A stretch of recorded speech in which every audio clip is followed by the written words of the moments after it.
número exato, porque eu queria ir devagar. Então, a gente vai começar agora por uma nova parte, né, de onde exatamente a gente parou na semana passada. Lembrar que a gente trabalha com muitos pacientes, principalmente quando a gente tem uma transfusão muito bem indicada, a gente trabalha com muitos pacientes que precisam de hemocomponentes modificados. Então, toda vez que a gente receber uma requisição de transfusão, nós devemos olhar a doença de base e definir qual tipo de hemocomponente modificado o paciente precisa receber, mesmo que o médico não solicite esse hemocomponente.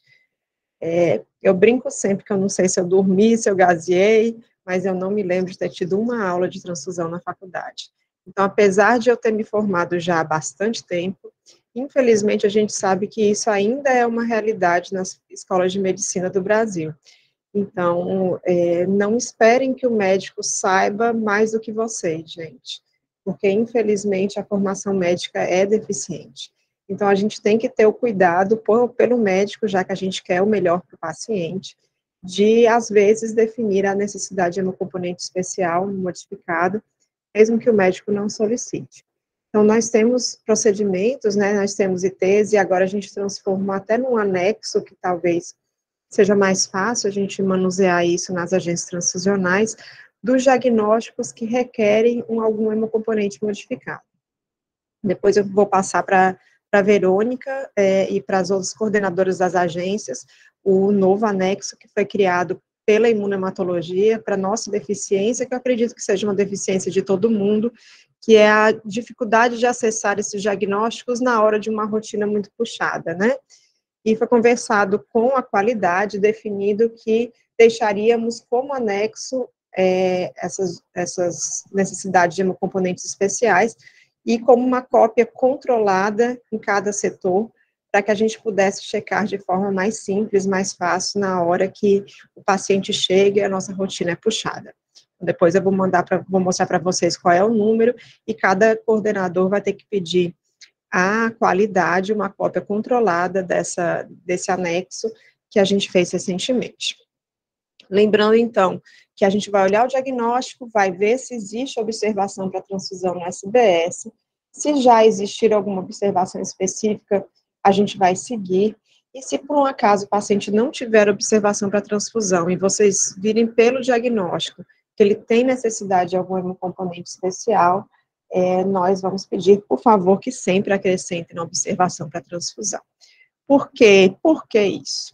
Porque, às vezes, o médico de hoje coloca que o paciente tem mieloma múltiplo, e o médico de amanhã coloca anemia profunda, né? Então, a gente tem essas dificuldades, infelizmente, e nós precisamos preservar a segurança do paciente, colocando a informação no SBS. Hoje o SBS, por uma questão de segurança, não permite mais que qualquer pessoa modifique a observação para transfusão, mas todo mundo pode acrescentar uma observação nova, tá, gente? Então, o ajuste que foi feito é só controle para deleção, para excluir alguma observação para transfusão ou para modificar. Então, se precisar excluir ou modificar, é só solicitar a ATI. A TI vai pedir autorização para algum médico alterar essa observação para transfusão. São os médicos do EMOS, da imunohematologia, que fazem essa alteração, tá? E se você achar que tem alguma observação incompleta, não se preocupe, acrescente uma observação nova, que vai ajudar com certeza o paciente a ter mais segurança no processo, ok? Alguma dúvida em relação a isso? Não? Eu vou para frente. Eu tô achando, gente, que na verdade eu pensei em a gente fazer 2 momentos, talvez, não sei se ainda este ano, né, porque essa aula parece que não acaba, mas talvez um de hemocomponentes modificados, né, eu não sei se todo mundo conhece as especificações de cada hemocomponente modificado, para que serve, como é que é produzido, e eu pensei em outro momento, que eu já tinha comentado numa aula anterior, de a gente falar sobre as principais telas do SBS, né? O que a gente precisa saber mexer no SBS para um processo seguro, tá? E aí a gente pode fazer um momento disso. O que vocês acham?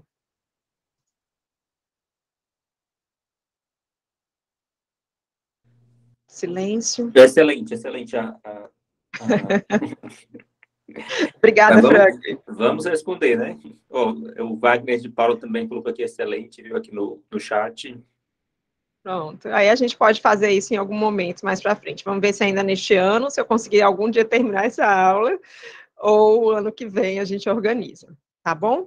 Eu também acho excelente, doutora Denise. E quanto essa alteração que a gente vê que vem na requisição transfusional, seria bem viável a gente passar para a hematologista que está no plantão do Hemós, para que já possa acrescentar, como a senhora falou, que é o médico, não é isso? Que pode vir acrescentar? Não é isso. Todo Sim, mundo acrescenta observação para transfusão. Todo mundo. qualquer Mesmo um que de o nós. paciente, isso. Mesmo Oh, que o coisa paciente já boa. tenha, consegue colocar outra observação para transfusão. O que só Ótimo. o médico pode fazer, e aí o fluxo é pelo GLPI, gente, não é ligando para o plantão do médico, certo? Tem que ser obrigatoriamente pelo GLPI, é a solicitação da exclusão ou da modificação de uma observação para transfusão prévia, tá certo? Mas Ok, doutora acrescentar, Denise. todo mundo acrescenta, tá bom? Beleza. Ótimo, E aí doutora. depois a gente mostra direitinho para vocês como fazer isso. E Sim, aí eu vou sim. passar rapidamente por alguns pontos em relação à seleção de hemocomponentes para a gente relembrar o que a gente já sabe, tá? Sobre a plaqueta, né? A gente vai sempre solicitar o grupo do paciente. Quando houver a possibilidade ou a necessidade de alteração do grupo, o médico hematologista do hemócio, o hemoterapeuta do hemócio, vai ser acionado pela distribuição, tá? Por quê? Porque essa decisão vai ser uma decisão médica de fazer uma plaqueta RHD positiva numa paciente RHD negativa, de fazer uma plaqueta de um grupo diferente do paciente, para um paciente, né, que não tem um médico hemoterapeuta no local para poder tirar essa dúvida. Então, a distribuição recebe essas solicitações de plaqueta e entra em contato com o médico hemoterapeuta para definir qual a melhor plaqueta para aquele determinado paciente. Então, nós temos uma rotina que é variável pelo dia, pelo estoque de plaqueta na distribuição sobre acionamento médico aqui em Fortaleza, porque as demandas são muito grandes, né? Os regionais sempre acionam. E aqui em Fortaleza vai depender muito do estoque. Se eu tenho um estoque bem caprichado, o acionamento médico vai acontecer sempre que o paciente for RHD negativo, por exemplo. Nenhuma plaqueta RHD negativa sai do estoque sem a avaliação médica. E aí tem alguns outros critérios que a distribuição de Fortaleza também sabe que deve acionar quando algum determinado paciente apresentar a necessidade transfusional de plaquetas, ok? E ocasionalmente, e graças a Deus não é uma coisa muito frequente, a gente às vezes tem que liberar plaqueta positiva para pacientes RHD negativos que não teriam, a gente não ficaria tranquilo com isso. Quem é esse paciente? É a mulher, é o sexo feminino, porque a gente fala mulher, né, mas é a menina e a mulher abaixo de 50 anos, que tem a possibilidade de engravidar. Então, se for uma mulher com menos de 50 anos, RHD negativo, precisar receber plaqueta positiva, o Hemócio vai disponibilizar junto a imunoglobulina anti-D, a famosa ROGAM, para ser feita junto com a plaqueta ou logo após, e aí isso vai ser uma prática também definida a partir do médico hemoterapeuta, ok? Todos os regionais têm a imunoglobulina anti-D no estoque da farmácia para essas situações. Então, a gente não passa dificuldade, a gente não coloca o paciente em risco se não tiver plaqueta RHD negativo com a utilização da imunoglobulina anti-D. Em relação ao plasma, eu sempre passei o plasma muito rápido, mas eu acho que existem algumas dúvidas desde o momento que a gente passou a usar o plasma A, PTM sem ABO, né? Então, vamos lá. Qual plasma que eu faço? Eu faço sempre o plasma do grupo do paciente. Por quê? Porque eu tenho, né? E porque os grupos que são menos frequentes, eu vou ter que reservar para eles. Lembrando que o indivíduo AB só pode receber plasma AB, tá? Então, se eu sei que um paciente é AB, ele não vai receber o plasma A PTM sem ABO. O que significa a sigla PTM sem ABO, gente? Quem lembra?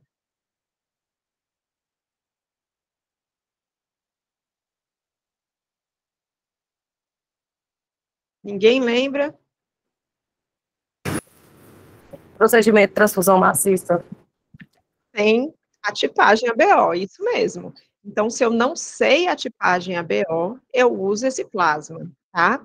Se eu sei que meu paciente é AB, eu tenho que usar plasma AB, tá? E o que significa isso em termos práticos? Eu preciso ter plasma AB na minha agência. É fácil, né, gente? Mas a introdução desse plasma sem ABO, ele gerou várias dúvidas em várias pessoas que têm experiência na agência, que nunca tiveram dúvida, que nunca, né, e aí a gente tem que reforçar isso. O plasma APTM sem ABO é para quem eu não sei o ABO. Na hora que eu sei o ABO, eu vou respeitar esse ABO, lembrando que o AB vai receber plasma AB. Então, toda agência transfusional tem que ter plasma AB no estoque, tá?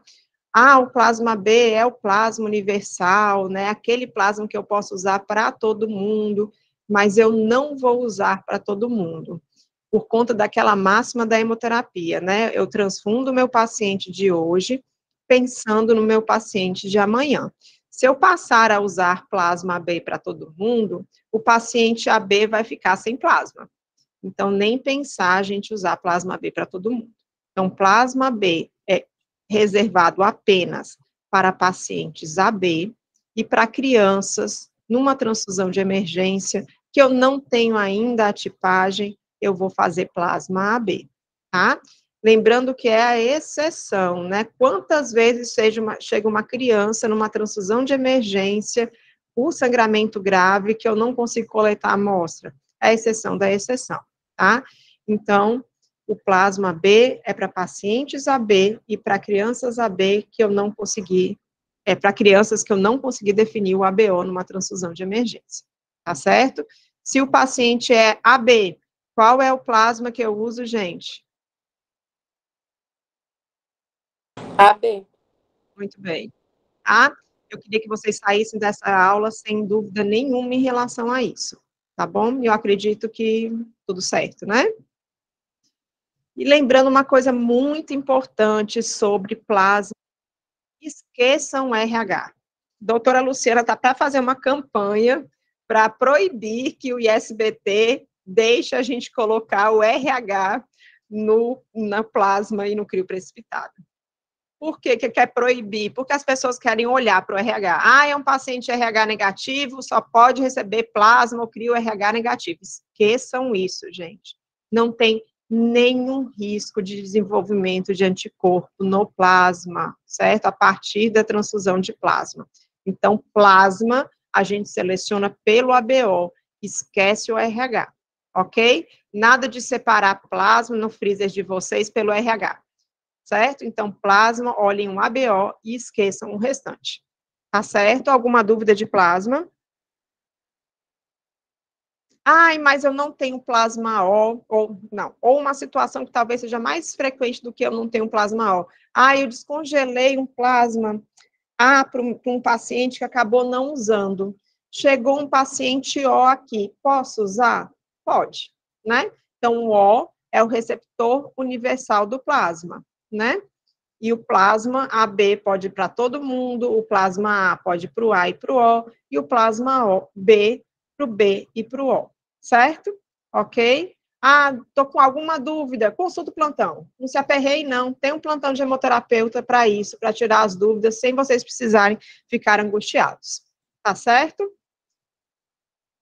Em relação ao CRIO, a gente tem que fazer CRIO do grupo do paciente apenas quando forem crianças com menos de 10 anos ou menos de 35 quilos. Qualquer outra situação, eu vou usar o que está preconizado no momento. A gente teve muita dificuldade com CRIO A, né, por conta das plasmasféres que a gente estava fazendo com plasma A, e a gente falou, não, então agora a gente não vai mais usar CRIO A para pacientes, né? A gente vai reservar esse CRIO-A para crianças. E hoje o problema agora é o B, né? Então o problema vai mudando. o que é importante que vocês saibam é que a gente nunca vai liberar CRIO AB para outros pacientes que não sejam crianças, mas dependendo do estoque, do processamento de plasma e de CRIO, a gente vai estar fazendo esse ajuste para utilizar plasma para o CRIO precipitado no adulto, ou do grupo A, ou B, ou O, ok? Eu acho que algumas agências já sentiram essa mudança, né, que a gente falava muito, só pode ser B ou O, né? Agora a gente está mandando A, porque a gente está com bastante plasma A e estava com menos plasma B, ok? De novo, lembrando, plasma e CRIO não respeita o RH, tá? Numa transfusão de emergência, eu não atualizei essa partezinha, adulto A, B ou O, a depender do estoque que a distribuição vai te mandar a mais, e crianças que eu não consegui ver o ABO, eu vou fazer o CRIO AB, certo? Alguma dúvida aqui, gente? Tá? ABO idêntico apenas para crianças com menos de 10 anos ou menos de 35 quilos. Não sofram, se vocês não tiverem outro grupo na mão de vocês, porque não vai fazer diferença num paciente adulto, tá? E aí, toda vez que eu vou liberar meu hemocomponente, eu tenho que ter alguns cuidados, né? E esses cuidados, eles devem acontecer na agência transfusional com dupla checagem, lembrando que a dupla checagem numa agência com mais de uma pessoa é por 2 pessoas, mas eu vou ter situações em que eu vou ter agências muito pequenas, eu vou ter uma pessoa só no plantão. Aí essa pessoa só vai fazer a dupla checagem também. Quem lembra como é que a gente faz dupla checagem quando a gente está sozinho no plantão? Tem alguém que lembre? Tá aqui pra gente? Ninguém? Faz a primeira checagem, dá uma voltinha, faz alguma coisa e volta para fazer a outra checagem. Perfeito. Quem foi que contou isso pra gente? É Naile.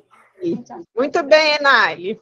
É isso mesmo. A dupla checagem é quando a gente faz individualmente, ela requer que você tenha uma atividade no meio, certo? Ok? Então, vai lá, bebe uma água, vai lá, faz um xixi e volta para checar de novo, tá? E lembrando sempre, gente, todo o registro que eu vou fazer, e aí eu não comentei na hora dos registros, mas eu vou falar agora, todo o registro que eu vou fazer, eu tenho que sempre estar com o meu dado original na mão. Eu não posso anotar na requisição de transfusão o que eu anotei no livro de compatibilidade. Eu vou anotar na minha requisição de transfusão o que eu estou vendo no rótulo do meu hemocomponente. Eu não vou anotar no meu livro de compatibilidade o que eu estou vendo na minha etiqueta de transfusão, certo, gente? Então, o registro é sempre a partir do dado primário. Eu vou lá para a minha bolsa e eu vou olhar o número para poder anotar nos diversos registros, tá certo? Por que eu falo isso? Porque na hora que a gente vai rastrear algumas coisas, a gente descobre de vez em quando que todos os números estão errados. O que vocês acham? Que todos os números estão errados por conta de quê? Porque a pessoa leu várias vezes o número errado da fonte primária ou porque ela copiou uma vez errado e saiu copiando de novo o registro errado. Então, assim, muito cuidado com isso, parece uma besteira, né, essa orientação, mas ela é muito importante, principalmente quando a gente vai rastrear algum hemocomponente que está fora do normal. E aí a gente encontra várias coisas erradas, tá? Então, muito cuidado. Então, vou ler o rótulo, vou ver a numeração, cuidado, porque a gente tem muito remanejamento na hemorrede inteira, das bolsas, então eu vou ter B3152 em todos os locais, B3153 em todos os locais da hemorrede. Então, um númerozinho faz toda a diferença na hora de a gente fazer a rastreabilidade. Vou olhar a tipagem ABO-RHD, a fenotipagem que está na bolsa, se a bolsa é hemoglobina S positiva, mas um concentrado de hemácia vai sair com hemoglobina S positiva? Não é para sair, certo, gente? É fácil assim a resposta. Mas, aí eu vou mais de novo, mas, quando a gente tem gente no processo, a gente está propenso a erro, né? Então, o estoque de hemoglobina S hoje no Hemoce é um estoque de concentrados de hemácias segregados no SBS. Eu não posso mexer nesse estoque, a não ser que eu tenha uma senha especial e com autorização da direção técnica. Então, não é uma coisa fácil acontecer de esse estoque ir para a agência. Mas, se alguém não olhou que era hemoglobina S e colocou no estoque errado inicialmente, pode deixar passar. E se deixou passar, talvez alguém deixe passar no futuro. Então, cuidado, nunca acreditem, né, o SHOT, né, aquela organização do Reino Unido que estuda as reações transfusionais, ele coloca para a gente uma coisa que eu gosto sempre de repetir. Nunca acredite que quem veio antes vai ter checado de forma adequada, nem quem vem depois vai fazer isso. Você tem que checar da forma adequada e você tem que ser a barreira, certo? Lembra da teoria lá do queijo suíço, né? Os erros não acontecem geralmente por uma pessoa só, né? É uma sequência de pessoas que que deixaram passar alguma coisa e o paciente acaba sofrendo. E nós temos vários exemplos recentes e antigos da cadeia de erros de várias pessoas e que o prejuízo no final é o paciente. Então, sejam a barreira, chequem, certo? Eu falei numa outra aula, qual é o concentrado de hemácia que eu não posso, qual é o paciente que eu não posso transfundir quando o concentrado de hemácia está escrito que a PAI é positiva. Vocês lembram qual é o paciente? Criança. Perfeito. Então, as crianças eu não transfundo com concentrado de hemácia com PAI positiva. E o plasma e o crio? E a plaqueta? Alguém sabe me dizer, já viram alguma vez um plasma com PAI positiva? Uma plaqueta com PAI positiva? Espero que não. E aí, a PAI positiva não permite, o SBS não permite que sejam produzidos plasma, plaqueta, crio. Então, são hemocomponentes que são descartados. Não permite mesmo, é um descarte automático do sistema, tá certo? Mas o concentrado de hemácia permite sim, certo? Então, a gente só tem que ter esse cuidado de não transfundir concentrado de hemácias com PAI positiva em crianças.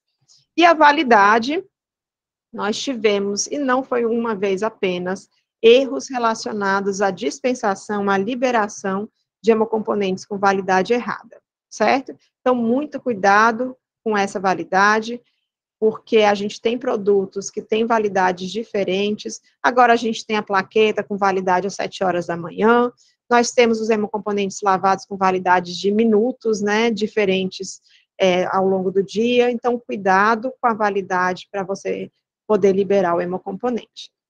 E claro, meu paciente precisa de um hemocomponente desleucocitado irradiado, eu vou olhar para esse hemocomponente e ver se está tudo certo, é isso mesmo, liberei.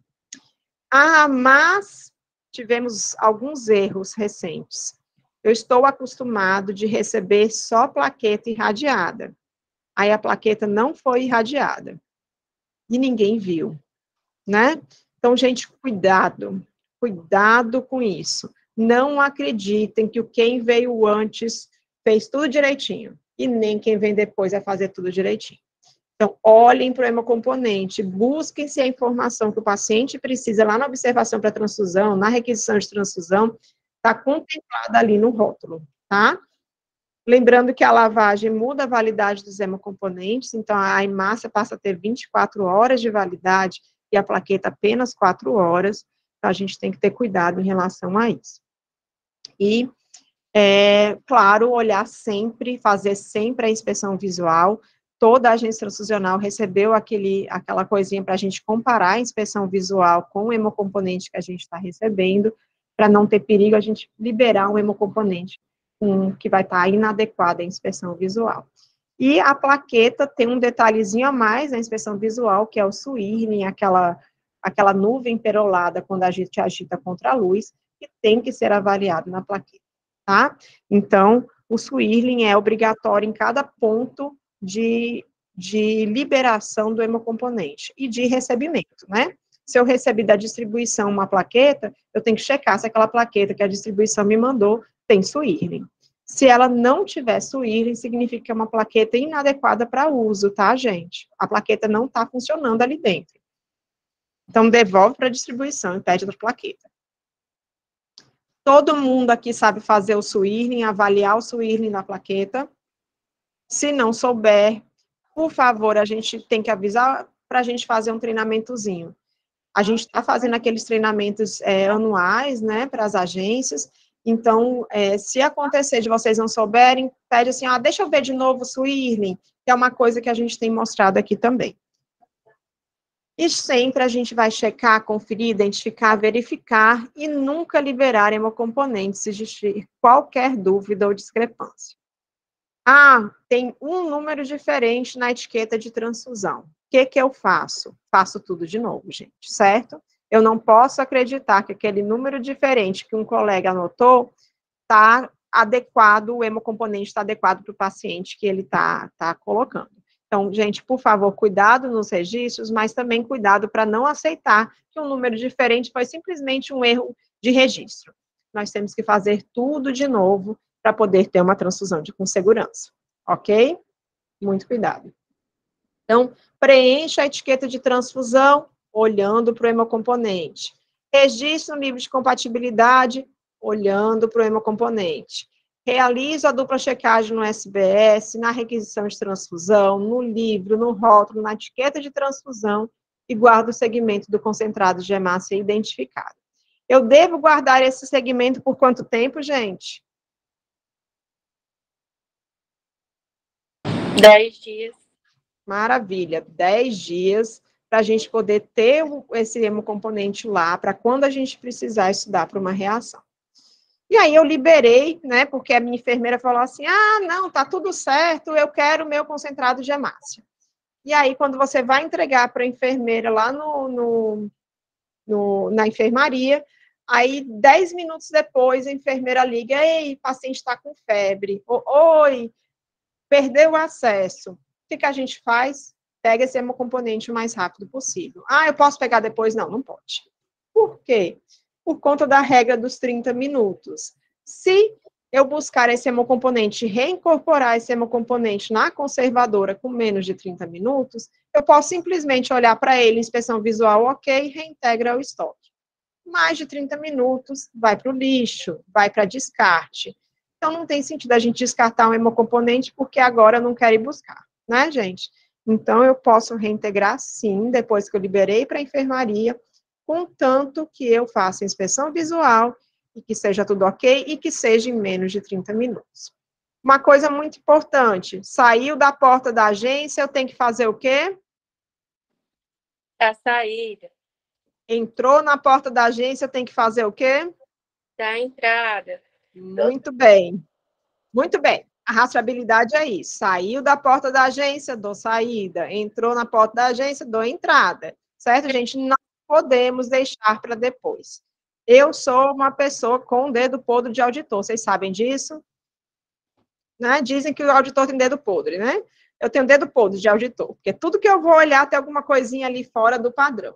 E de vez em quando, eu não preciso nem ser meu dedo podre, não, mas de vez em quando eu chego e eu vejo que o estoque de plaquetas de uma agência transfusional não está batendo com a realidade que está me informando. Eu não sei se vocês sabem, todos os plantonistas médicos da Imuno, as distribuições, as diretorias, têm acesso a um estoque de plaqueta das agências minuto a minuto, no celular. Então, eu consigo saber o que tem em cada agência transfusional para eu poder saber o que eu vou fazer em relação à liberação de plaquetas. Então, de vez em quando, a gente encontra uma plaqueta que está no estoque que não está, uma plaqueta que não está no estoque que está na agência. Então, por favor, gente, isso não é uma coisa que pode ser feita depois. O hemocomponente chegou, eu dou entrada. O hemocomponente vai sair, eu dou saída, certo? Isso é muito importante. Alguma dúvida em relação a isso? Doutora, eu queria só reforçar que quando a bolsa sai, que passa mais de 30 minutos, que ela vai ser devolvida como armazenamento inadequado, ela tem que ser muito bem identificada, porque senão ela vai ser reintegrada como as outras. A Verônica até providenciou uns adesivos de identificação que você cola na bolsa, além de colocar na DT para chamar a atenção e ela não voltar para o estoque. Como que é esse adesivo que eu não conheço? Alguém tem a fotinho? Doutora, é um adesivo daquele branco normal que a gente identifica com o nome das bolsas, aí tem armazenamento inadequado. Certo. A gente tem que escrever isso em algum procedimento, né? Só lembrar disso. Então, a gente tem essa etiquetinha, todas as agências já estão com essa etiqueta. Silêncio. Não. Ainda Lá não. no CC não tem, não. Tá. Então, pronto. Aí a gente teve a ideia e agora a gente vai botar em prática, né, Verônica? Então, foi só uma ideia, aparentemente, né? Então, vamos distribuir para as agências, que com certeza, quanto mais informação, mais fácil essa percepção que o hemocomponente, né, deve ser descartado, mais seguro é o processo. Gostei muito da ideia, e agora a gente vai colocar para as agências transfusionais essas etiquetinhas e colocar em algum procedimento. Tá ótimo? E aí tem uma outra coisinha, que é a transfusão interrompida, que eu vou falar um pouquinho mais para frente, que é outra coisa que a gente faz um fluxo totalmente diferente, tá bom? Eu fiquei responsável hoje de mostrar aqui na aula uma tabelinha de como a gente deve registrar os hemocomponentes, as siglas dos hemocomponentes, no livro de compatibilidade, na requisição de transfusão. Eu acabei não colocando a tabelinha, mas eu vou mandar nos grupos de WhatsApp, certo? Para vocês conhecerem como deve ser, tá? Essa tabelinha tá no SBS, no Qualiex, como um anexo. A Isa vai falar para vocês depois em qual é o número do anexo, mas eu vou mandar uma colinha para vocês no WhatsApp, para a gente ter um padrão, que foi uma solicitação de alguns hospitais, que foi uma solicitação interna, foi uma solicitação de auditorias transfusionais, para ter um padrão de anotação dos hemocomponentes nos nossos diversos registros, né? Porque tem a gente anotando com os nomes, com as siglas mais estranhas possíveis, né? Então, eu aprendi com não sei quem que bota assim, mas tem um padrão, certo, gente? Aí, esse padrão, a gente vai mandar a colinha depois, eu não vou botar aqui na aula, vou mandar a colinha depois para vocês. A Isa vai falar qual é o número do anexo também. É um outro anexo junto com os diagnósticos, com indicação de hemocomponentes modificados, que vocês vão pedir para a qualidade cópia controlada, para a gente poder buscar, na hora que a gente precisa, a informação, ok? Para não precisar ir no Qualiex, descobrir qual é, aí tem que sair como cópia controlada. Combinado? Enfermeiros coordenadores das agências transfusionais, 2 missões, então, com a qualidade. Cópia controlada para as indicações de hemocomponentes modificados e cópia controlada para a colinha de como a gente deve escrever na requisição de transfusão, no livro de compatibilidade, qual é o hemocomponente que a gente está liberando para o paciente. Ok? Beleza? Vamos para o próximo. Aí, ó, transfusão interrompida, né? Pronto. Paciente que recebeu 1 gota de hemácia foi transfundido, certo? Ah, mas foi só uma gotinha. Foi transfundido. Ah, estou na dúvida se entrou. Foi transfundido, certo? Isso é muito importante, gente, tá? Por conta da rastreabilidade, né? Então, o paciente que foi transfundido, ele tem um fluxo, a bolsa tem um fluxo diferente. Não pode nunca uma bolsa que foi transfundida, a gente dar entrada no SBS, tá? Porque ela saiu para o hospital e o paciente recebeu o hemocomponente. Então, essa bolsa de transfusão interrompida, ela é uma bolsa que vai ser devolvida para descarte, para incineração, fora do SBS, tá? Eu não posso dar entrada quando a bolsa volta e eu não posso dar saída para o hemócio. Eu tenho que fazer isso só pela DT e com essa etiquetinha de transfusão interrompida, ok? Transfusão interrompida é igual sim para a transfusão na requisição e sim para a transfusão no livro de compatibilidade. Alguma dúvida? Todo mundo tem etiquetinha de transfusão interrompida nas agências? Sim, tem. Ótimo, perfeito. Quem não tiver, já pede para a coordenação das agências de vocês. Não. Quem respondeu não pede para a coordenação das agências, para ter na agência, porque essa informação é muito importante. Então, aí a missão agora para a CAT, né, para as CATs. Transfusão interrompida e etiqueta de, como que é, Isa, o nome, ou Verônica? Transfusão interrompida e Armazenamento inadequado, né? inadequada. Pronto, perfeito. Então, essas duas etiquetinhas, toda agência tem que ter a partir de hoje. Combinado? Não tem, peçam. Doutora Denise, Ou, me tire uma dúvida. Sim. Paciente que foi e teve transfusão interrompida, ou, normalmente lá no ICC acontece, quando acontece, o médico pede novamente para cruzar outra bolsa. Pode-se fazer isso? Pode cruzar. Eu entreguei uma bolsa, o paciente tomou, vamos dizer, 10 ml, teve febre, aí elas interrompem e o médico pede para a gente cruzar outra bolsa. Aí como é que eu procedo? Eu cruzo, peço nova RT, assim? Se ele interrompeu por febre, significa que pode ter sido uma reação transfusional. Nesse Simplesmente momento, pronto. depois que chega o diagnóstico, quando eles mandam a gente colher para fazer a reação transfusional, a gente colhe, ele faz a notificação e depois eles sempre pedem. Eles sempre dizem assim, acontece. Já aconteceu comigo de ele dizer assim, olha, eu vou querer outra bolsa. Pode, com Eu certeza. posso transfundir sem dar o resultado se foi reação transfusional ou não? Não. E aí, como que a gente tem que fazer? Imuno, o médico está pedindo uma transfusão, já terminaram o estudo, e aí você fala com o responsável técnico, ó, estão pedindo a transfusão, é urgente ou não é urgente, como que eu devo fazer, certo? Porque vai depender muito do que a imuno está fazendo, qual é o tempo, qual o resultado, e se o paciente tem uma transfusão urgente ou não. Se for urgente, eu, Denise, normalmente falo para o médico, tá bom, transfunda, vamos esperar o resultado, mas o paciente está muito grave, não vamos esperar o resultado sair antes de transfundir. Mas isso é muito personalizado e sempre com o responsável técnico junto. Tá certo, gente? É uma decisão que não tem a resposta correta, vai depender muito do cenário.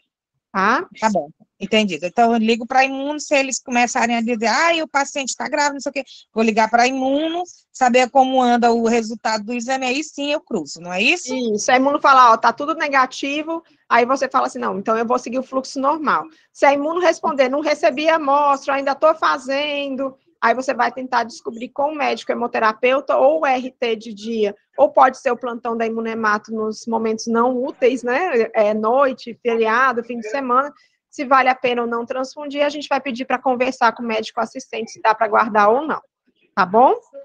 Ok, obrigada, doutora. Nada. Doutora, Oi. só uma coisa, a transfusão interrompida e bolsa acidentada, para todo mundo ter mais cuidado na hora da devolução. A gente recebe, às vezes, a bolsa totalmente extravasada, ou então, dentro de 2 sacos leitosos. Porém, eu não consigo identificar a real número da bolsa que está fora. Todo descarte, ele é conferido. E aqui a gente não tem nem lixo contaminado, então realmente fica bem difícil. Aí, se tiver de uma forma, eu acho que não dá para saber o que tem dentro, deve vir com documento, alguma coisa bem anexada à bolsa. Perfeito, gente. Ó, muito cuidado com isso mesmo, né? Bem lembrado, Isa. A gente vai ter que manipular esse hemocomponente quando chega aqui na distribuição. Então, por favor, gente, fechem o equipo, não deixe o hemocomponente vir todo, né, solto, sujando tudo. Vai ter um momento que é bolsa acidentada, né? Que às vezes vai acontecer mesmo, mas aí faz como a Isa orientou. Ok? Pronto, doutora Denise, respondendo aí o que a Isa falou, isso aí muitas vezes a gente recebe da próprio setor de enfermagem. Eles tiram a bolsa, aí às vezes não fecha nem o equipe, quando a gente recebe na agência já vem dentro de saco leitoso, derramando tudo misturado, quer dizer, uma situação muito delicada, e eu não tiro a razão da Isa ter esse tipo de argumento. Tá, joia. Vamos para a próxima. Agora a gente vai voltar, né? A gente falou um pouquinho nas liberações, mas a gente vai falar um pouquinho sobre transfusão de emergência, focado na transfusão de emergência, tá? A primeira coisa que eu queria que a gente entendesse é que o médico não entende muitas vezes o que é uma transfusão de emergência, né? A gente sai sem saber transfundir da faculdade. Então, eu já tive, por exemplo, no HU, uma médica pedindo uma transfusão de emergência de um plasma, que não queria esperar teste nenhum, porque queria fazer um acesso central para um paciente que ia fazer uma medicação e era final do plantão. Então, assim, a gente tem que ter cuidado nessas transfusões de emergência que não são reais, né? O que eu faço com isso, doutora? Deixa de atender? Não, você vai ligar para o seu médico, né? O médico hemoterapeuta, o responsável técnico, para que ele possa te ajudar a conduzir isso. Claro que vocês não vão ficar brigando com o médico que prescreveu a transfusão de emergência, mas vocês vão pedir socorro, tá? Porque significa que a gente vai estar colocando o paciente em risco. No caso, a médica que queria, porque queria o plasma, até ficou me contestando, né? Então, eu, porque sou responsável técnico da agência, que sou hematologista, que sou colega da médica, e ela falou, não, porque eu quero. Eu falei, mas eu não vou liberar. E o médico hemoterapeuta, ele pode fazer isso, certo? Mas o médico hemoterapeuta pode fazer isso. A agência transfusional, infelizmente, não tem essa liberdade de estar dizendo, eu não vou liberar, sem o responsável técnico dizer, certo? Então, precisando, chame o responsável técnico, que ele converse com o colega médico para a gente chegar à conclusão do que é uma transfusão de emergência e o que não é. E a dica geral é transfusão de emergência e hemorragia, tá?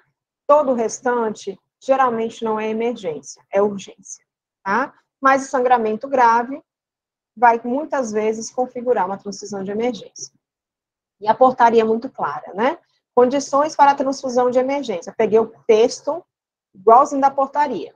O quadro clínico do paciente justifica a emergência, isto é, quando o retardo do início da transfusão coloca em risco a vida do paciente.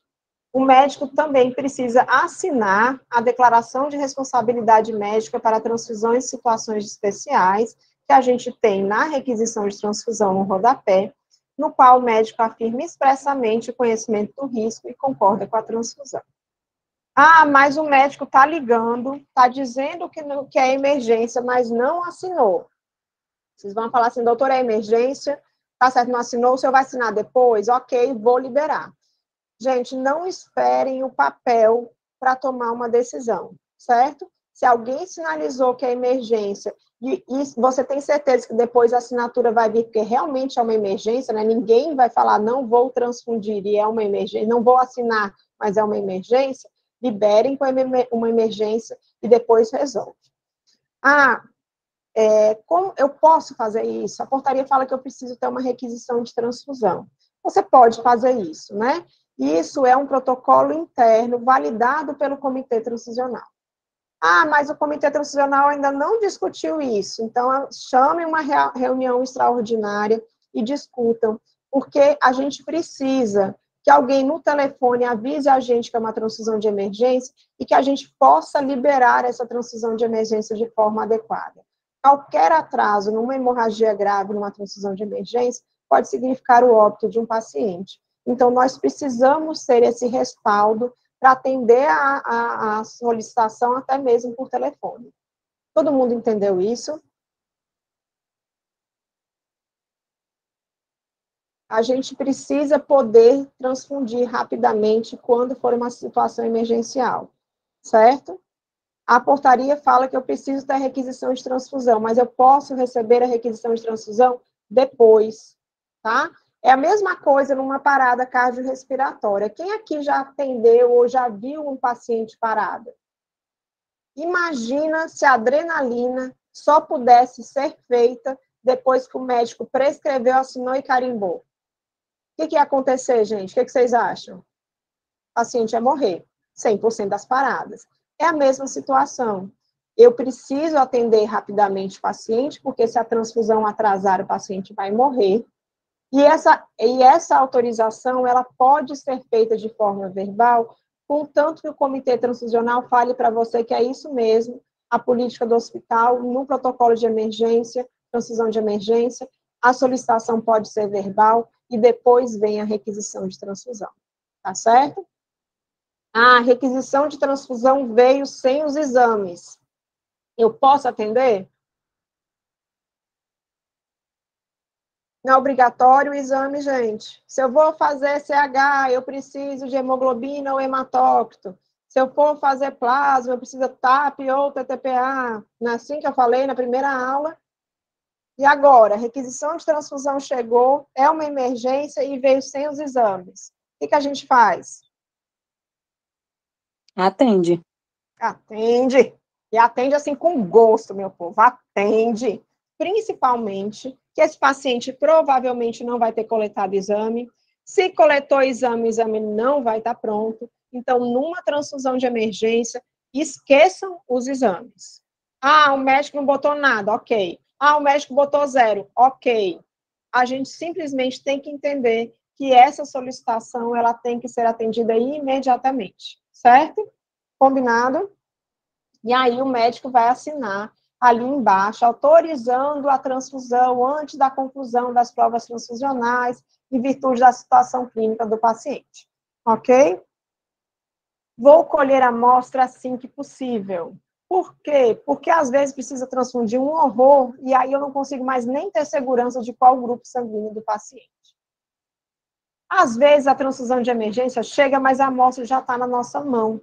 E aí eu já sei o ABO do paciente, eu já consigo liberar com um ABO compatível, isogrupo, mas, às vezes, e muitas vezes, não vai ser essa a realidade. E eu preciso saber o que eu vou fazer, o que eu vou liberar para atender rapidamente meu paciente quando eu não sei o grupo dele. Primeira coisa, vamos falar do concentrado de hemácia, né? Então, o concentrado de hemácia vai ser diferente a partir de qual paciente que eu estou atendendo. Se for uma mulher com menos de 50 anos ou uma criança, eu vou liberar um concentrado de hemácia ORHD negativo, que seja também negativo para ser grande e QEL, ok? Para mulheres acima de 50 anos e homens, eu vou fazer um CHO positivo. Ah, mas eu ouvi falar que tem que ser a fenotipagem X. Preferencialmente, E grande QEL negativo. Ah, não tenho. Esquece, gente, é O positivo, certo? Se eu tiver, E grande QEL. E lembrando que esses concentrados de hemácia já devem estar na conservadora de vocês, prontinho para transfusão de emergência. Eu acredito, a gente já falou isso, acho que foi na primeira aula. Vocês já estão, não estão com os concentrados de hemácias prontos para transfusão de emergência na conservadora? Todo mundo tem? Sim. Muito bem. Para na hora que for uma emergência, a gente simplesmente adicionar o nome do paciente e poder entregar o concentrado de hemácia para o médico, certo? E aí, qual plasma que eu vou usar? Plasma PTM sem ABO para adultos, certo? Plasma AB para crianças, com menos, né? E crio A ou B, que a gente falou antes, eu não ajeitei aqui, para adultos, e para crianças, que eu não sei o grupo, crio AB. Nós precisamos ter a amostra, gente. Por quê? Porque, gente, não é fácil transfundir outras coisas sem saber o ABO da criança. A gente teve um caso recente, eu acho que foi até no HGF, que não estavam conseguindo, foi no HGF, que não estavam conseguindo coletar a amostra da criança e queriam plaqueta. Plaqueta B, eu até respondi para, acho que foi a Mara que me ligou, Mara, não tem plaqueta B, porque é uma coisa tão rara a gente ter em estoque, mas tinha, a gente acabou mandando. Mas é a exceção da exceção. Então, assim, nós precisamos ter o ABO, porque depois a gente vai continuar transfundindo, e quando chega na plaqueta, principalmente quando a gente está pensando em criança, o negócio complica demais, certo? Lembrando que eu entreguei a bolsa, mas os testes têm que ser feitos. Ah, já tomou 4 concentrados de hemácia, você vai fazer os testes para todos os concentrados de hemácia. A gente já teve essa intercorrência também, previamente. Lembrar que nenhuma bolsa, nenhum concentrado de hemácia pode sair sem a retipagem. É o único teste obrigatório.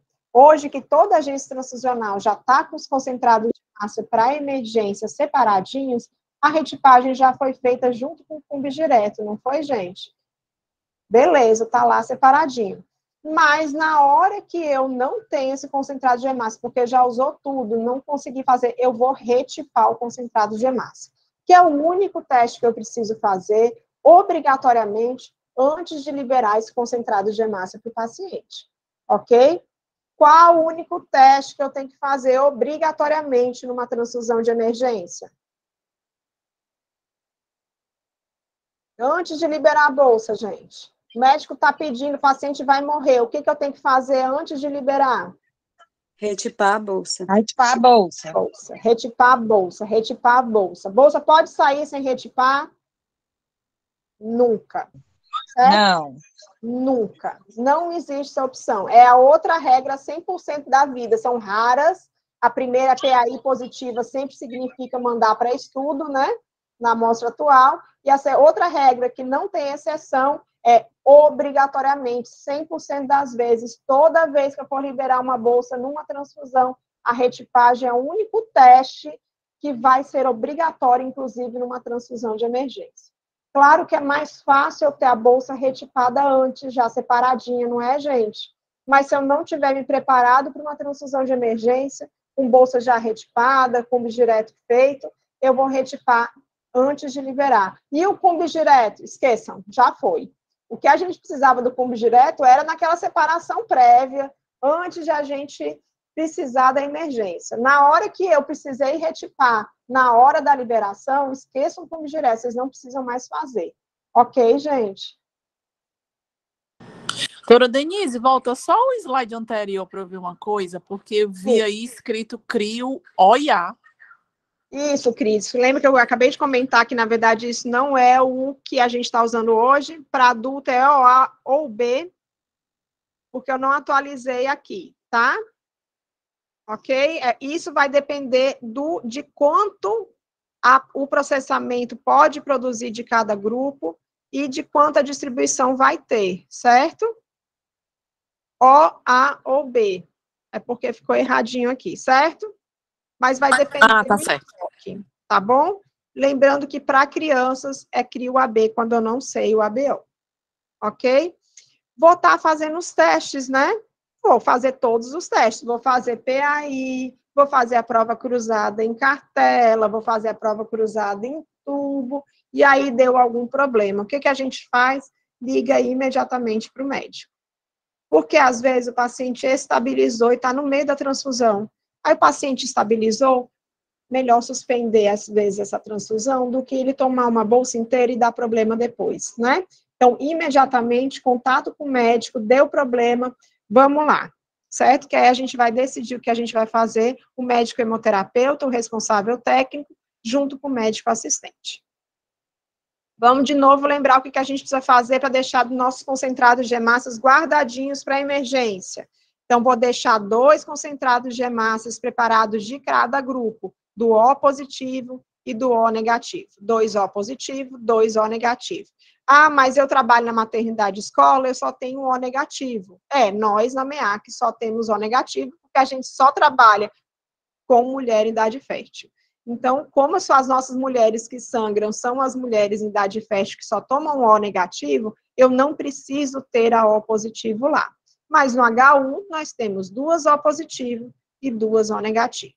Eu estou me preparando para uma emergência. O que eu tenho que fazer? Fazer o TAD, para não levar um susto na hora que eu for fazer a prova de compatibilidade e a bolsa vai estar incompatível, porque o TAD da bolsa é positivo. Lembrando que TAD é teste direto da antiglobulina, que é o Cumbis direto. E eu vou fazer só se a emergência não estiver acontecendo. Eu estou fazendo para me preparar para a emergência. Se a emergência estiver acontecendo, esqueçam o TAD. Eu não preciso dele, ok? Vou fazer o TAD, vou fazer a retipagem do concentrado de hemácia, vou afixar ao meu concentrado de hemácia a etiqueta de transfusão e a etiqueta de transfusão de emergência, vou identificar o segmento do concentrado de hemácia, já deixar ele prontinho, e aí eu vou utilizar essa bolsa em até 15 dias. Eu não coloquei etiquetinha de transfusão de emergência, mas eu queria, aquele lá foi o último slide. Todo mundo tem etiquetinha de transfusão de emergência nas agências? Sim. Sim. Tem alguma agência que não tem? Se tiver alguma agência que não tem etiqueta de transfusão de emergência, entrem em contato com a coordenação de agências transfusionais de vocês, para já pedir, para já deixar. Isso é obrigatório pela portaria, tá, gente? Então, toda transfusão de emergência tem que sair com a etiqueta de transfusão e com a etiqueta de transfusão de emergência, falando que aquele hemocomponente foi liberado antes da conclusão dos testes, tá? Então, nós temos isso aqui no Hemoce, temos que ter em todas as agências transfusionais, ok? Deu 8 horas, a gente vai parar a aula aqui, tá certo? E eu queria saber se alguém tem alguma dúvida.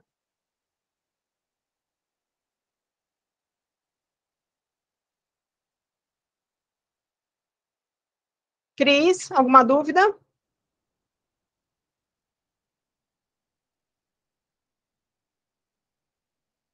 Eleni, está com a mão levantada também. Alguma dúvida? Não? Então, a gente tem várias missões de casa, né? Para agora, a gente tem a etiqueta de transfusão interrompida, a gente tem a etiqueta de armazenamento inadequado, a gente tem a etiqueta de transfusão de emergência, a cópia controlada das indicações de hemocomponentes especiais, do anexo, e a cópia controlada da nossa colinha, para qual é a sigla do hemocomponente que eu tenho que anotar na requisição de transfusão e no livro de compatibilidade. Ok? Erivane, você quer falar alguma coisa? Doutora, eu queria só perguntar um negócio à senhora.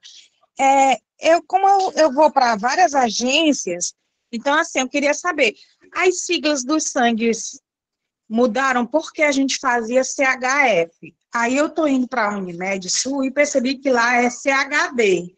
Lá no Nossa Senhora da Conceição também já usa CHD. E lá no ICC, simplesmente, a gente não sabia que tinha mudado. Mudaram, a gente vai usar essas siglas agora? Isso, Erivane. Na verdade, a gente mudou de filtrado para, na verdade, era leucorreduzido para desleucocitado no rótulo do hemocomponente, né? Há mais ou menos uns 6 meses, talvez um pouco mais, já estou sem noção de tempo, por uma solicitação de um outro hemocentro que a gente mandou bolsa, que ficaram confusas. Aí ele falou assim, Denise, mas na portaria fala de desleucocitado. Então, a gente ajustou isso, agora os nossos filtrados leucorreduzidos são desleucocitados para ajustar conforme a portaria. E Erivane, na verdade, não existia um padrão, né? Todo mundo escrevia de um jeito, era L de leucorreduzido, era D de desleucocitado, era F de filtrado. Então, hoje tem uma forma, um padrão de como devem ser colocadas as siglas, que é isso que eu vou passar para vocês no WhatsApp, tá certo? E aí a Isa vai dar o número do anexo e vocês vão baixar, vão solicitar a qualidade no Qualiex, pelo Qualiex, uma cópia controlada para deixar nas agências transfusionais, para a gente poder checar antes de escrever, até a gente se adaptar com as novas nomenclaturas, certo? Então, são siglas que a gente tem que seguir como padrão, tá bom? Ok, então, doutor, tá certo. Eleni, está com a mão levantada ainda, quer fazer alguma pergunta? Não? Então, gente, até semana que vem, e aí a gente vai conversando, qualquer dúvida vocês podem trazer. Oi. Bem rapidinho, mas em relação ao plasma, mudou quando descongela, muda? Como assim? A sigla? Não.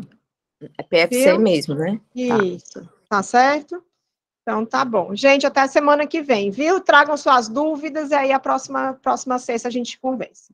Tchau, tchau e até lá. Bom jogo do Brasil para todo mundo.